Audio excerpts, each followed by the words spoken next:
তো সবাইকে অনেক অনেক স্বাগত আপনাদের সবার প্রিয় সীমা ঘোষ ব্লগে। তো আজকে হলো স্বাধীনতা দিবস, তো স্বাধীনতা দিবসের অনেক অনেক শুভেচ্ছা শুভ কামনা দিয়ে আজকের ব্লগটা স্টার্ট করছি সোজা মিঠি স্কুল থেকে, কারণ মিঠি স্কুলে ছিল প্রোগ্রাম। এই স্বাধীনতা দিবসে সবাই হ্যাপি ইন্ডিপেন্ডেন্স ডে বলো। Happy independence day. স্কুলে ওদের অনুষ্ঠান ছিল, সেগুলো কমপ্লিট হলো, এবার বাড়ি যাবো। ওর বন্ধুদের সাথে কিছু ফটো তুলে দিলাম। আমরা যখন স্কুলে পড়তাম তখন কিন্তু আমাদের বাড়ির আশেপাশে বন্ধুরা বেশিরভাগই থাকতো, কিন্তু মিঠির বন্ধুগুলো দুর্ভাগ্যবশত সবাই দূরে দূরে থাকে। ওই জন্য স্কুল ছুটির পর ওর গল্প করতে আনন্দ করতে ওইটুকু সময়ই পাই অবশ্য। তো তার মধ্যে ওরা কত রাজ্যের যে গল্প করে। বাইরের ওয়েদার হচ্ছে এই ইন্ডিপেন্ডেন্স ডে, দারুণ। 2 ফোঁটা বৃষ্টি পড়লো, তারপর চলে গেল। এখন বাড়ি যাচ্ছি। ম্যাডামের ইন্ডিপেন্ডেন্স ডে, এই যে সাদা কুর্তি জিন্স, সাথে গ্রিন কালার আইসক্রিম। হ্যাঁ, তো যাই হোক, ওর প্রোগ্রাম ছিল, গানের প্রোগ্রাম হয়ে গেছে। যদিও আমি ছিলাম না, তুলতেও পারিনি কিছু। এবার যদি স্কুলের টিচাররা যদি শেয়ার করে, হ্যাঁ যদি শেয়ার করে তাহলে পাওয়া যাবে। আদারওয়াইজ কেউ যদি রেকর্ডিং করেছে কোনো প্যারেন্টসরা, তাহলে সেটা পাবো। তো চলো এখন ঘরে যাই। এটা কত নাম্বার ইন্ডিপেন্ডেন্স ডে? 79। হ্যাঁ 79। আমাদের বেলায় এই সমস্ত নানান রকমের গুগলি কোয়েশ্চেন করা হতো, কার মনে আছে সেটা দেখার জন্য।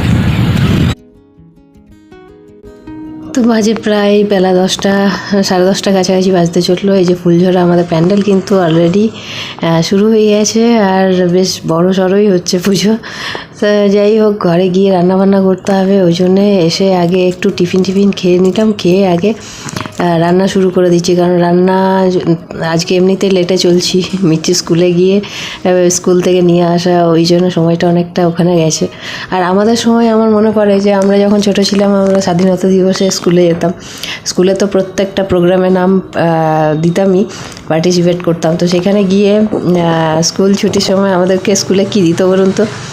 নর্মালি জিলাপি পেতাম, লাড্ডু জিলাপি এই সমস্তগুলো স্কুলে দিত। তো মিঠিদের সময় এইসব কিছু দেখতে হয় না, মিঠিদের দেখলাম যে ক্যাডবেরি চকলেট, মানে টফি ওদেরকে বেশিরভাগ দেয়।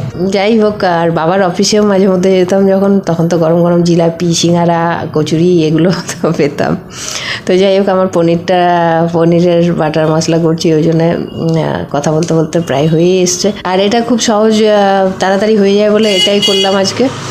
কারণ যখন আসছিলাম তখন পনির আর দই এগুলো নিয়েই চলে এসেছিলাম, যে বাড়িতে গিয়ে যাতে ঝুট ঝামেলা ছাড়া রান্নাটা তাড়াতাড়ি করে নিতে পারি। তো পনিরের এই রেসিপিটা 5 মিনিট, মানে 5 থেকে 10 মিনিটের মধ্যে সমস্ত কিছু হয়ে যায়, ওই জন্য আমার খুব ভালো লাগে। যখন টাইম কম থাকে তখন আমার মনে হয় এই রান্নাটা বেশি মানে তাড়াতাড়ি হয়। অ্যাকচুয়ালি সব একসাথে আমার কাটা ছিল না, একদিকে কাটছি একদিকে ভাজছি, সব ভেজে টেজে একসাথে তেলের মধ্যে আমি ওই মিক্সিতে একটু পেস্ট করে নিই, পেস্ট করে জাস্ট পনিরগুলো ছেড়ে দিলে কমপ্লিট। তো ওই জন্যে আমার এই রান্নাটা বেশি তাড়াতাড়ি লাগে। আর পনির বাটার মশলার সাথে কিন্তু ফ্রাইড রাইসটা দারুণ লাগে। তো যাই হোক, এবার এটা পেস্ট করে আমি করে নিই রান্নাটা ঝটপট।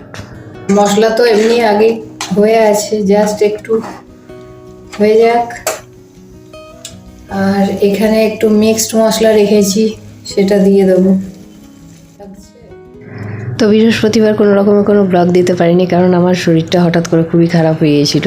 আর ব্লগ বানানো থাকলেও বা এডিট করা যায়, অ্যাকচুয়ালি বানানোও ছিল না, অর্ধেক ব্লগ বানানো ছিল, সাথে এডিট করা ছিল না, খুব শরীরের অবস্থা কঠিন ছিল। ওই জন্য আর বৃহস্পতিবার ব্লগ দেওয়ার সাহস হয়নি। তো তার জন্যে সরি, বাট কন্টিনিউ ব্লগ আমার আসতে থাকবে। তো যাক, হয়ে গেছে রান্না, আর 5 মিনিটের ব্যাপার। নুন মিষ্টি সব পরিমাণ মতো দেওয়া আছে।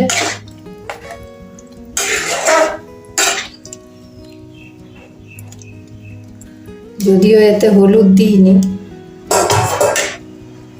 আর একটু গুঁড়ো মশলা দিয়েছি, পনির বাটার মশলা একটু দিয়েছি সাথে।